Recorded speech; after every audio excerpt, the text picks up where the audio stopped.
Elle saigne abondamment d'une jambe ou d'un bras, un appui manuel ne suffit pas pour stopper l'hémorragie.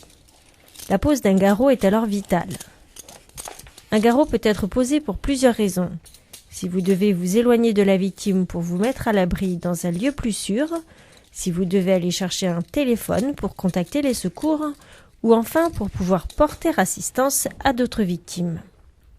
Pour réaliser un garrot, il faut utiliser un lien large non élastique d'environ 1,50 m de long. Ici, on pourrait improviser un garrot avec la ceinture de la victime par exemple. La pose d'un garrot est relativement simple et ne prend que quelques secondes. Il faudra venir plier le garrot en deux comme ceci et le passer sous le membre atteint, ici le bras. Le garrot se pose toujours à quelques centimètres de la plaie, toujours entre la plaie et l'épaule. Une fois la boucle réalisée, on vient prendre un brin qu'on vient passer dans la boucle. On vient serrer en tirant sur les deux brins. C'est suffisamment serré lorsque le saignement est arrêté. Pour maintenir le serrage de façon permanente, on réalise un nœud.